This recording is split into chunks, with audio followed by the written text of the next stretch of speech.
bisa kita manfaatkan untuk melaksanakan kewajiban kita sebagai hamba Allah Subhanahu wa taala.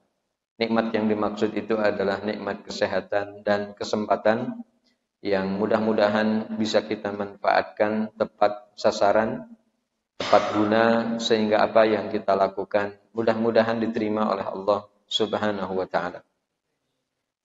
Ma'asyiral muslimin, a'azzakumullah. Apa yang kemudian disampaikan oleh Rasul sallallahu alaihi wasallam kepada kita sebagai umatnya memenuhi dua unsur yang biasa disertakan dalam apa penyampaian dari Rasul sallallahu alaihi wasallam kepada umatnya.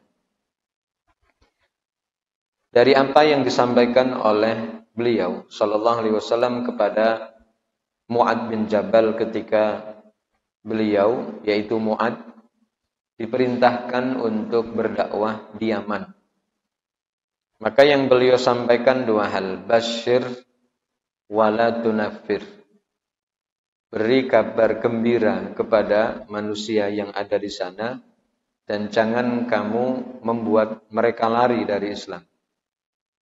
Jadi inilah yang kemudian ada di dalam Islam, ada tabsyir, ada tahdzir. Ada kabar gembira dan ada kabar peringatan agar kita bisa mawas diri, bisa berhati-hati dalam melangkah. Kebaikan yang kita lakukan itu bisa saja berujung petaka bila tidak kita perhatikan dengan seksama.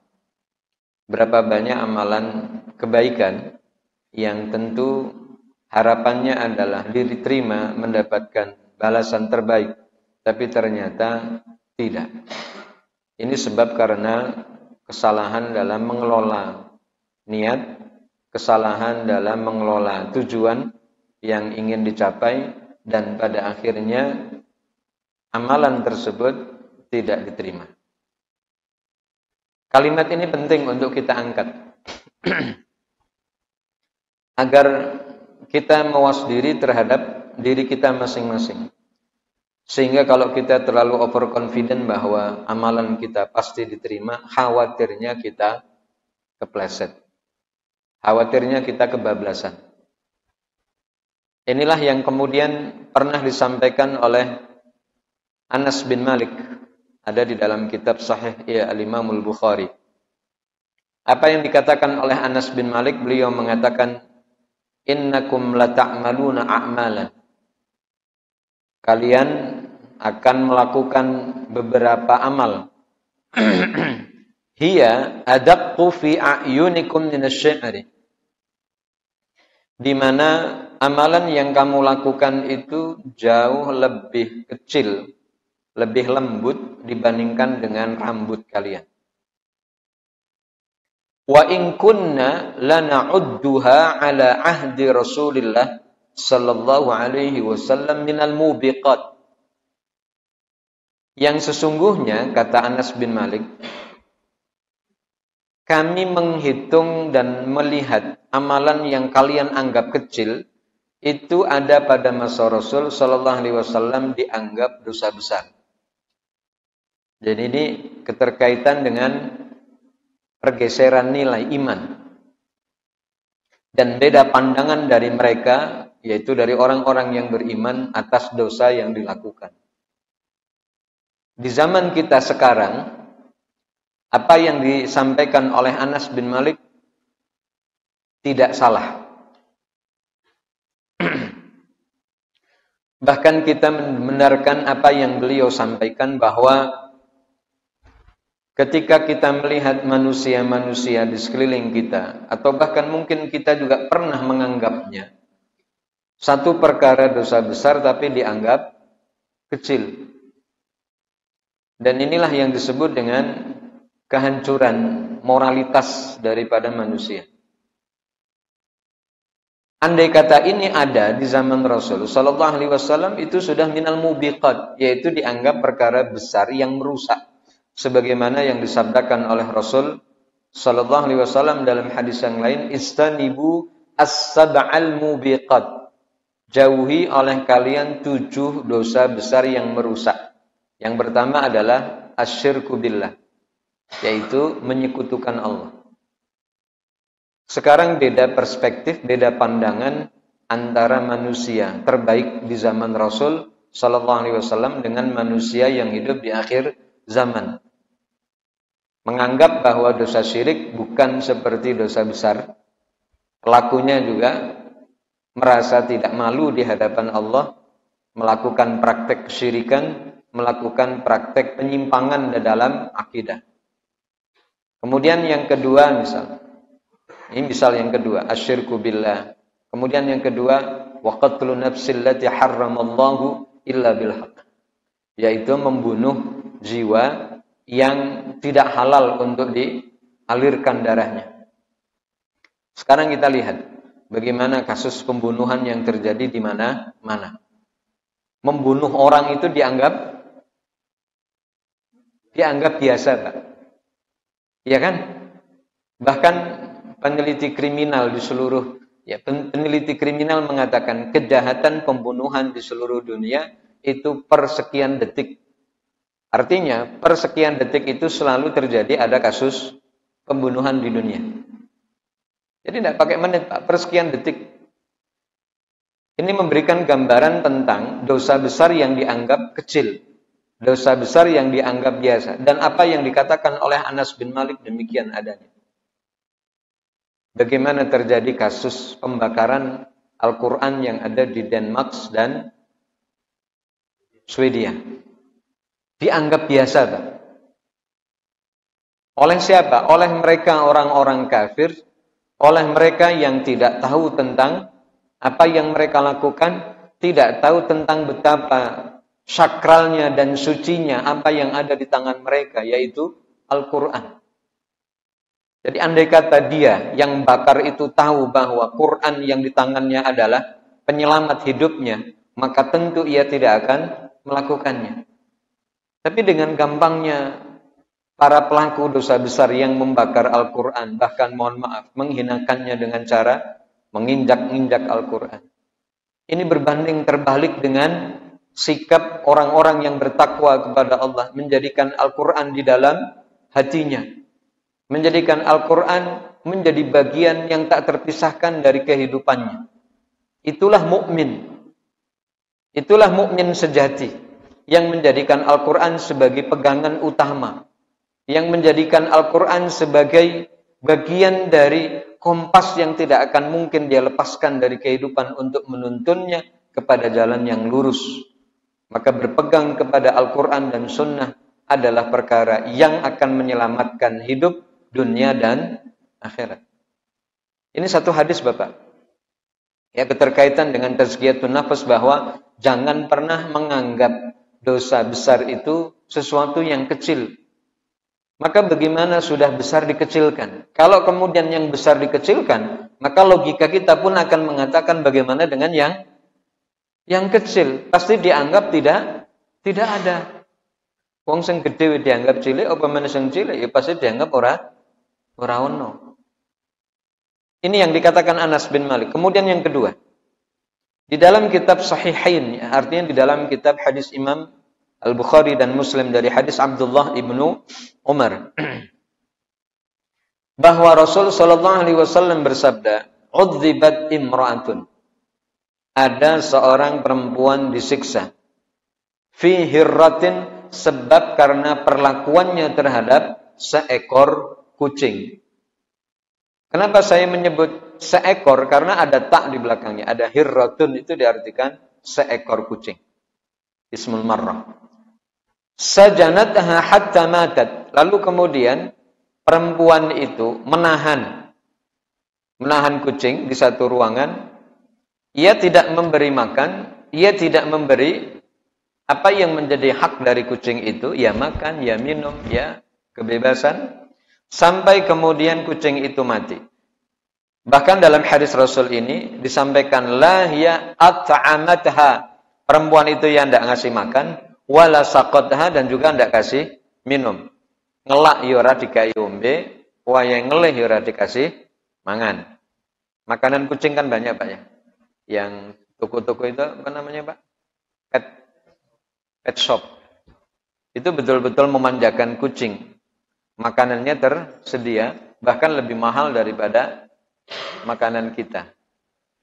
Kita ikan asin cukup, mereka hanya nengok doang kalau dikasih ikan asin. Kita kalau dikasih ikan asin nambah Pak nasi ya. Selera makannya itu menambah. Tapi kalau mereka enggak. Mereka itu siapa? Kucing yang sudah tahu makanan yang enak gitu. Itu keterkaitan dengan orang-orang yang punya kasih sayang, yang pecinta binatang termasuk kucing. Nah, ini dalam satu hadis yang disampaikan oleh Rasul sallallahu alaihi wasallam, ada seorang perempuan diazab oleh Allah hanya gara-gara binatang. Ini kan nanti akan ada hadis berbanding berbalik Pak, supaya imbang. Supaya hadisnya itu proporsional. Ada laki-laki yang masuk surga juga gara-gara binatang. Biar imbang Pak. Ada perempuan disiksa karena binatang, ada seseorang yang dimasukkan oleh Allah ke dalam surganya juga gara-gara binatang. Imbang jadinya. Wala hiya tarakatha. Lalu kemudian ia juga tidak meninggalkannya, ta'kulu, membiarkan kucing itu makan min khashasil ardi, yaitu dari rumput yang ada. Artinya dikepar juga enggak, ditahan tapi juga enggak dikasih makan. Maka konsekuensinya dalam hadis ini dua. Kalau enggak ngasih makan, ya dikepar, dilepas. Tapi kalau kemudian mau dikekang, mau diletakkan di dalam satu keranjang karena takut hilang karena kucingnya mahal, kucing Anggora, kucing apa mulai Pak? Australia, Persia, kan gitu. India ada Pak, kucing India ada. Yang kucing hutan itu enggak ada ya. Yang terkenal kan Persia, terus apa mulai tadi Pak? Kucing Persia, kucing Anggora, itu kan kucing-kucing mahal. Maka mereka kan belinya juga tidak murah. Maka kemudian mereka masukkan ke dalam sebuah kandang. Tapi konsekuensinya kalau dimasukkan ke dalam kandang, openi. Wayahnya makan ya makan, wayahnya minum ya minum, wayah didusi ya didusi. Bila perlu kasih baju, kasih baju. Benanget Pak. Begitu. Nggih, wayah ketemu ya ketemu wong. Dia juga punya hak, nggih Pak. Wayah dipertemukan dengan lawannya supaya apa? Supaya hasrat ya, supaya hasratnya juga tersalurkan. Kecuali nek kucing dikebiri lah, lain cerita. Nah, ini hadis yang kemudian diriwayatkan oleh Imam Bukhari dan juga Imam Muslim. Sehingga hadis ini memberikan pelajaran kepada kita, masuk ke dalam surga Allah itu yang mudah, masuk ke dalam neraka Allah juga mudah. Aksesnya itu sama-sama gampang. Nek pengen mlebu surga, ya udah, ambil kucing, perhatikan makannya, perhatikan hidupnya. Insya Allah sebab karena wasilah itu jenengan masuk surga. Ning kudu mukmin dhisik. Itu Pak. Jadi tidak ada cerita ada penyayang binatang tapi Allah masukkan surga. Tapi ternyata syaratnya kurang. Apa itu? Kafir. Ayo berarti kayak gitu radil. Sing radil ki sapa? Kan Allah yang buat nggih. Allah yang buat aturan, Allah yang membuat rule. Aturan itu harus diikuti oleh seluruh umatnya, yaitu manusia. Siapa yang ingin dibales amalan kebaikannya, maka syarat utamanya harus terpenuhi, yaitu apa? Amanu. Kan itu yang Allah jelaskan. Ini bukan soal keadilan. Justru karena kata keadilan itu yang kemudian ada di dalam Al-Quran. Adil itu enggak harus dipukul rata. Adil itu tidak harus disamakan. Allah punya aturan bahwa yang disebut dengan adil adalah dibalas sesuai dengan jenis amal. Maka ada orang yang merasa cukup dengan kebaikan-kebaikan yang dilakukannya, tapi tidak dilandasi dengan imannya kepada Allah. Maka ini soal bagaimana keimanan itu sangat penting dalam menentukan arah kehidupan selanjutnya. Ini yang kita dapati dari hadis yang kedua. Ternyata ada orang yang disiksa hanya gara-gara binatang. Maka bagaimana cerita ada orang yang, mohon maaf Pak, menzalimi kucing, dan bakar kucing. Terus sampai, karena kucing itu mungkin dianggap kucing nakal, meresahkan. Lalu ditangkap, masukin karung, lalu digebukin. Saking jengkelnya. Maka kejengkelan itu tidak akan mendalilkan tentang sahnya perbuatan itu. Wong jenenge we binatang nggih. Kita lagi makan, tahu-tahu diambil ayamnya apa ya nesu. Ya marah sih marah mungkin, tapi itu sesuatu yang insting biasa. Tapi begitu kita berpikir jauh ke depan, oh iya kucing. Terus yang kedua, salah kita juga mungkin karena meletakkan sembarangan. Nek ora dipingin kucing ya mestinya digowo, mestinya kan di bawah. Di tempat yang aman atau kemana kita pergi ngambil air ya piringnya di bawah gitu. Ini keterkaitan dengan masalah potensi yang kemudian didapatkan bagi orang yang menjalankan apa yang kemudian dilakukan. Kemudian yang ketiga, sebagian ulama salaf mengatakan begini, Pak. Al-ma'asi yuridul kufra. Bahwa beberapa kemaksiatan itu menghendaki pengingkaran. Kata kufur itu berarti mengingkari atas nikmat yang diberi. Maka orang kafir adalah orang yang mengingkari, Pak. Apanya yang diingkari? Kebenaran hakiki yang ada di dalam hati nuraninya. Karena hati nurani itu tidak pernah bohong, tidak pernah dusta untuk menyuarakan kebenaran yang sesungguhnya yang datangnya dari Allah. Maka hati kecil itu dari orang-orang kafir, apakah kemudian tidak ada informasi yang mereka tahu tentang siapa Tuhan yang mereka sembah? Tahu, Pak. Apalagi dengan media digital, media yang sangat mudah untuk diakses oleh setiap mereka yang punya HP, yang punya handphone. Kan bisa jadi saat ketika dia buka lalu kemudian ada hidayah, pencerahan yang kemudian datang kepada dia yang membuktikan bahwa apa yang dia lakukan selama ini berada di jalan yang tidak benar. Maka inilah yang kemudian disampaikan bahwa al-ma'asi yuridul kufra kama annal qiblata yakni baridul jima' atau yuridul jima'. Wal ghina yakni buriduz zina wan nadharu baridul ishqi wal maradu baridul maut. Jadi di sini dikatakan kemaksiatan itu biasanya dekat-dekat dengan kekafiran. Sebagaimana al-qublah, qublah itu ngambung, Pak, mencium. Itu biasanya dekat-dekat dengan jima. Ngerti jima ya, Pak? Jima orang ngerti, Pak? Enggak perlu saya terangin ya. Ya. Terus kemudian sebagaimana al-ghina. Al-ghina itu berarti nyanyian yang kemudian juga mendekatkan kepada perzinahan. Sebagaimana melihat juga disandingkan dengan kerinduan. Sebagaimana sakit yang juga disandingkan dengan kematian. Walaupun ini bukan menjadi angka mati, bukan sebuah kepastian bahwa orang yang mati diawali dengan yang sakit, kerinduan diawali dari sebuah pandangan, lalu kemudian di sini zina diawali dari sebuah nyanyian dari romantisan misal, atau dari lagu-lagu yang mengumbar syahwat. Kan tidak harus begitu. Tetapi apa yang disebutkan oleh sebagian ulama salaf adalah potensi yang akan muncul dari perbuatan itu.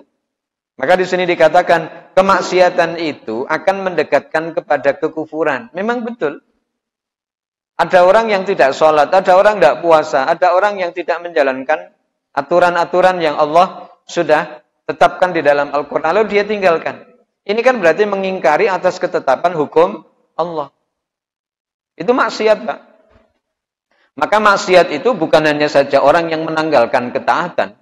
Tetapi yang disebut maksiat itu adalah orang yang mengenakan baju kemaksiatan. Jadi jangan sampai dianggap aman. Aku kira sholat, Pak, tapi aku kurang nakal. Gitu. Ya justru kayak nakal. Justru nakal wira gelem sholat. Jadi jangan sampai tidak dianggap nakal itu dalam perspektif yang dia bangun sendiri. Bahwa saya nggak nyuri kok, Pak. Saya nggak nyuri, saya nggak jambret, saya nggak menzalimi orang, saya juga nggak membunuh. Tapi dia juga nggak sholat. Yang nggak sholat itu juga masuk dari bagian daripada annahu minal asin, bahwa dia termasuk dari orang-orang yang durhaka. Baik, Bapak Ibu yang insyaallah dirahmati Allah. Ada di dalam kitab Hilyah disebutkan pernyataan Ibnu Abbas radhiyallahu an, beliau mengatakan begini, seruan kepada para pendosa, termasuk seruan itu ada kepada kita. Jadi beliau mengatakan, ya sahibaz dzanbi, wahai pemilik dosa. Kita ini ngerasa nggak Pak? Ngerasa loh dosanya akeh. Dosa kita banyak.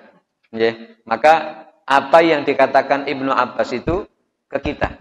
Ya sahibaz dzanbi, la ta'man su'a aqibatihi. Jangan merasa aman dengan buruknya akibat dari dosa tersebut. Kamu jangan merasa aman. Jadi andai kata ada orang nggak sholat, itu lalu kemudian dia merasa aman dengan ia meninggalkan sholat. Karena dianggap tidak ada perbedaan antara orang yang sholat dengan yang tidak sholat. Nyatanya ini sing rajin sholat, iki sing ra rajin sholat, bar dikubur ya podo-podo aman, podo-podo nyaman, orang ono sing balik. Kan berarti di alam barzah kondisinya aman-aman aja kan gitu. Kesimpulan sesaat dan sesat yang dimiliki oleh mereka-mereka yang terlalu nyaman dengan kemaksiatannya dianggap loh Pak, maksiat yang dilakukannya itu tidak ada efek. Padahal ada dampaknya besar. Hanya karena mereka yang kemudian tidak bisa meraba keterkaitan dengan peringatan-peringatan yang Allah berikan atas dosa yang dilakukannya, maka ini akan terus-menerus di dalam perbuatan dosanya. Maka kalau kemudian kita mengistilahkan, kalau ada orang istiqomah dalam ketaatan, sebagaimana juga tanda kutip ada orang istiqomah dalam kemaksiatan. Ajeb Pak, sampai mati. Kenapa Pak? Istiqomah. Istiqomah kok dalam maksiat. Nah istiqomah dalam ketaatan, nah TOP BGT. Top banget. Tapi ada orang yang coba, tanda kutip tadi yang kita sampaikan, ada enggak? Ada. Bahasanya kayak klise, Pak. Kalau jenengan ke istiqomah ke masjid, itu nanti klub-klub malam. Kalau saya nggak ke sana, siapa yang ngisi? Begitu. Jadi saya ini bagian dari penyeimbang daripada perkara-perkara yang ada di dunia. Sampai rajin ke masjid, saya rajin ke klub malam. Nah gini itu tadi. Bahasanya kan greget gitu, Pak. Kalau saya nggak ke sana, kasihan mereka-mereka yang kerja itu nggak ada yang dilayani. Maka saya datang itu ada yang dilayani. Akhirnya mereka dapat gaji, dapat duit untuk keluarganya. Itu gara-gara siapa? Gara-gara saya. Gitu. Gara-gara saya datang ke klub tersebut. Ini kan bagian dari was-was syaitan yang ditiupkan ke dalam hatinya dan diamini serta diikuti. Maka jangan merasa aman Bapak, Ibu. Jangan merasa aman dengan kemaksiatan yang dilakukan. Walamma yadba'udz dzanbu a'zam minadz dzanbi idza amiltahu. Ini yang dikatakan oleh Ibnu Abbas radhiyallahu anhu. Ketika dosa yang satu diikuti oleh dosa yang lain, itu adalah perkara yang jauh lebih besar daripada sebelumnya. Jika kamu melakukannya. Misal, melihat perkara yang diharamkan oleh Allah untuk kita lihat. Lalu kemudian kita sengaja memandangnya, itu haram. Lalu kemudian kita melakukan dosa yang lain, maka apa yang kita lakukan di yang pertama itu tidak jauh lebih besar daripada yang kedua. Jadi balasan keburukan yang diberikan itu adalah berupa keburukan-keburukan yang dilakukan setelahnya. Sebagaimana bentuk balasan kebaikan yang Allah berikan kepada kita adalah dengan kebaikan berikutnya. Ada orang yang sibuk, dalam menjalankan ketaatan, sebagaimana ada orang yang sibuk dalam menjalankan kemaksiatan. Ada sahabat Rasul Shallallahu Alaihi Wasallam yang kala itu cukup dikhawatirkan, Mbak, kondisi ibadahnya oleh bapaknya. Anaknya itu ibadahnya peng-pengan. Ngerti Pak? Peng-pengan, Pak. Pol-polan gitu.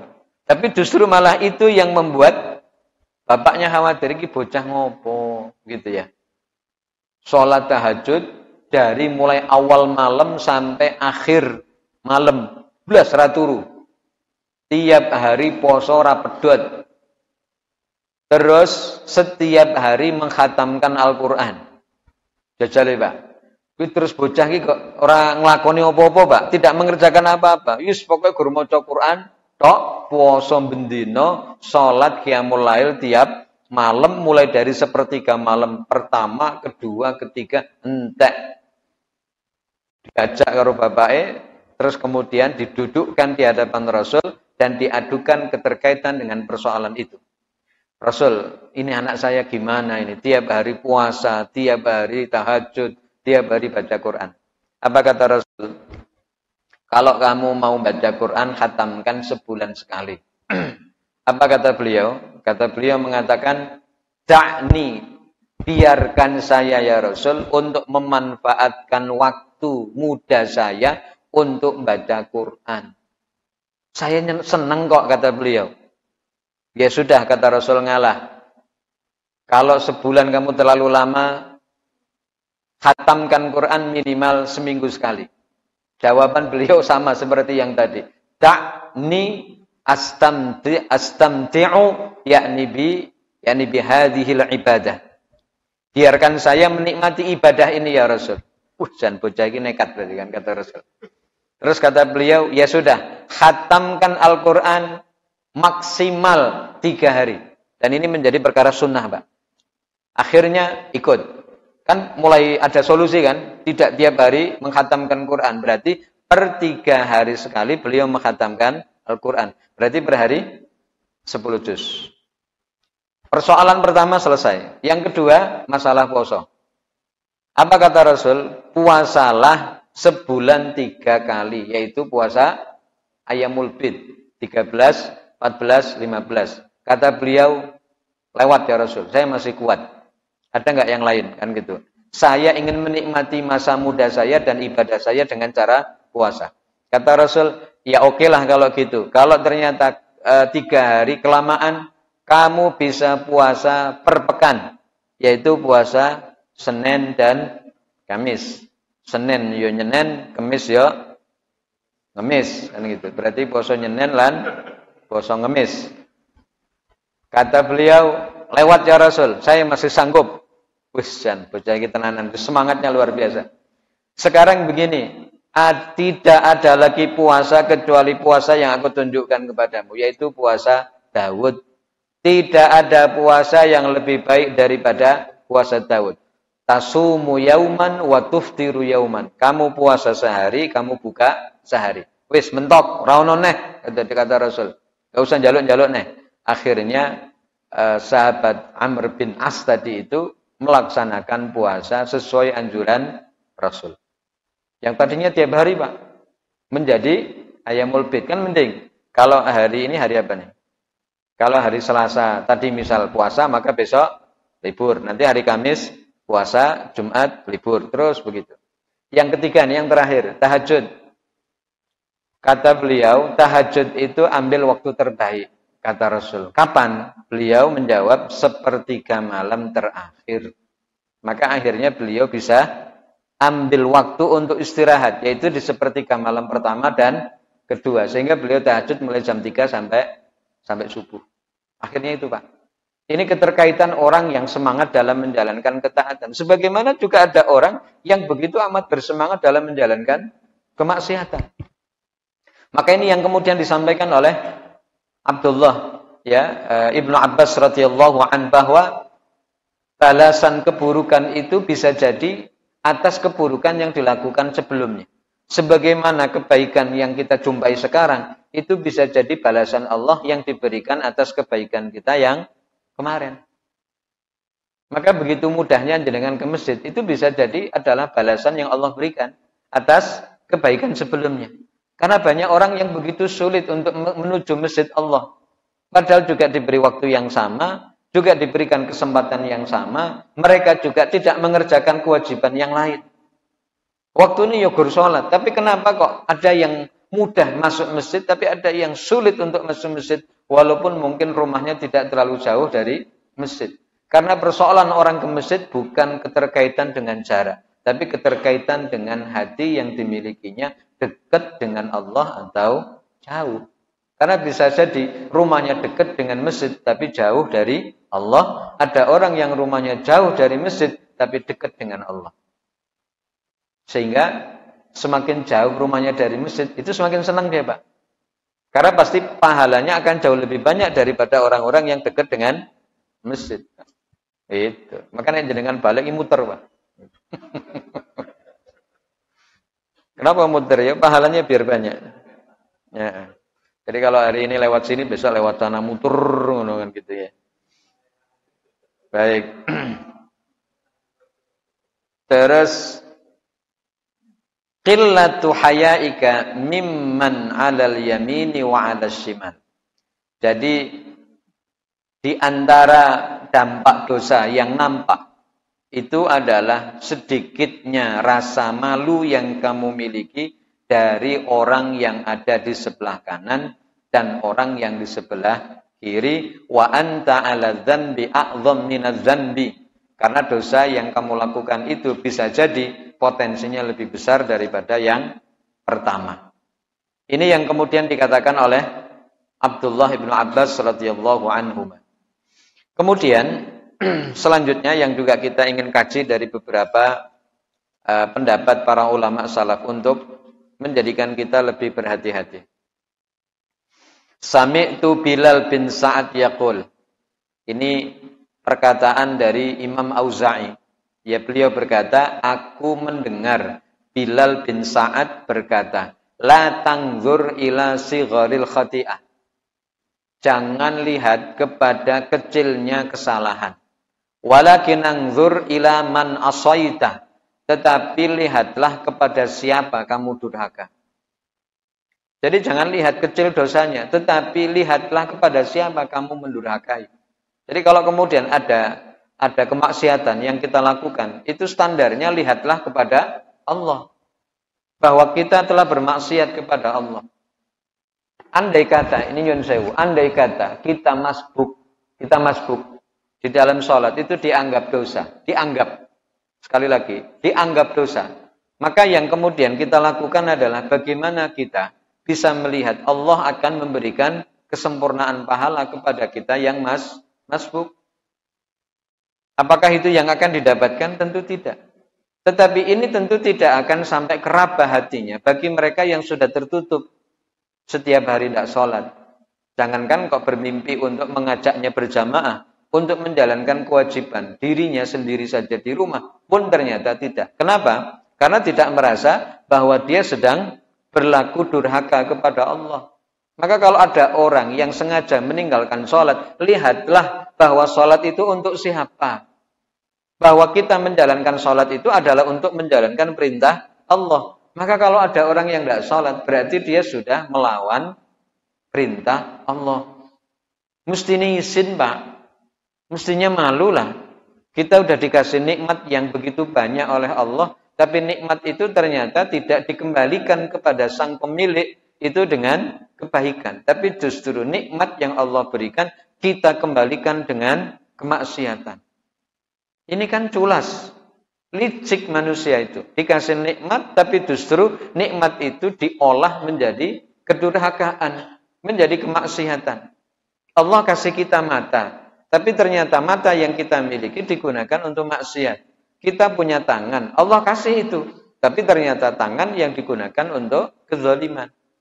Ini kan sebuah perbuatan yang pada akhirnya mendurhakai kepada zat yang telah menciptakan. Yaitu Allah. Baik. Fudail bin Iyad atau yang disebut dengan seorang ulama besar yang ada pada generasi tabi'in. Ya, kunyahnya ataupun nama kunyah itu biasanya beliau disebut Abu Ali. Biqadri ma yasghuru dzanbu 'indaka ya'dhumu 'indallah. Bahwa dosa yang kamu anggap kecil itu sesungguhnya besar di hadapan Allah.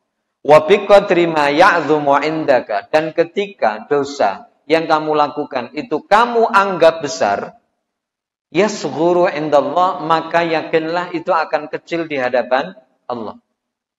Jadi kalau kemudian kita, ini pandangan yang berbalik, yang terbalik. Kalau kita memandangnya dosa itu kecil, maka ini akan menjadi besar di hadapan Allah. Tapi kalau kemudian kita menganggap dosa ini seperti dosa besar, maka di hadapan Allah ini kecil. Kenapa? Karena kita sudah mawas diri, berhati-hati untuk tidak terjerembab ke dalam perbuatan dosa. Maka kehati-hatian menganggap bahwa tidak ada dosa yang tidak diampuni itu pasti. Tapi menganggap bahwa tidak ada dosa kecil, tidak ada dosa besar dalam sebuah perspektif juga memberikan kehati-hatian kepada kita untuk tidak meremehkannya. Karena walaupun di dalam akidah Ahlus Sunnah wal Jamaah ada perbedaan ini dosa kecil, ini dosa besar, bukan berarti ketika kita tahu perbedaan di antara keduanya, lalu kita meremehkannya. Para ulama membedakan antara dosa kecil dan dosa besar itu adalah supaya kita tahu dampaknya. Kan gitu, Pak. Oh, ternyata kalau kemudian ada orang yang melakukan dosa kecil, ya dosa kecil, ini berarti secara otomatis akan terhapus bila orang yang melakukannya itu ditutup dengan amalan kebaikan, amalan soleh. Ini yang juga biasa dipesankan oleh para khatib ya, di atas mimbar pada hari Jumat, ittaqillaha haitsuma kunta wa'adbi issayatal hasanata. Ikutilah perbuatan yang buruk dengan yang baik. Tamhuha, maka kebaikan itu akan bisa nutupin keburukan. Itu pesan daripada khatib kita di waktu hari Jumat. Supaya dosa-dosa yang pernah dilakukan di masa lalu itu jangan dikenang, tetapi ditutup. Jangan hanya dijadikan kenangan, tetapi kemudian tidak ada tindakan. Betul bahwa kita tidak akan bisa lupa dengan masa lalu kita, tetapi masa lalu yang ada bagian dari kehidupan yang bisa kita jadikan sebagai modal semangat untuk memperbaiki diri di masa yang akan datang. Bukan malah menjadikan kita orang yang berputus asa dari rahmat Allah. Karena rahmat Allah itu begitu amat luas, apalagi kepada mereka yang senantiasa berharap ampunan. Tentu Allah suka sekali dengan orang-orang yang demikian. Baik, ini yang kemudian kita bahas, apa dampak keburukan bagi mereka yang melakukan dosa ataupun maksiat. Secara umum Bapak Ibu, kemaksiatan yang dilakukan itu memiliki dampak yang buruk itu pasti. Tidak ada kemaksiatan yang memberikan dampak yang baik. Semuanya buruk. Terutama yang kemudian merugikan hati, merugikan badan, baik itu di dunia maupun di akhirat, ma la ya'lamuhu illallah. Di mana perkara akhirat itu tidak ada yang tahu kecuali Allah. Apa dampak dosa yang muncul, Pak? Hirmanul ilmi. Jadi dampak dosa yang ditimbulkan itu adalah terhalangnya ilmu. Karena ilmu itu Pak diibaratkan seperti cahaya yang Allah akan masukkan ke dalam hati. Sementara hati itu telah dikotori dengan kemaksiatan, maka ia akan padam dengan sendirinya. Jadi diibaratkan ilmu itu cahaya, maksiat itu sebagai pemadamnya. Maka kalau kemudian ada orang yang terus bermaksiat, tapi terus juga dia mencari ilmu, maka ilmu yang didapatkannya akan sulit untuk masuk ke dalam hatinya. Bagaimana ada orang yang hafal Quran, setiap hari lantunan ayat suci dia bacakan, tapi tidak membentuk karakternya menjadi karakter Qurani. Omongannya masih kasar, perbuatannya juga masih jauh dari nilai-nilai Qurani.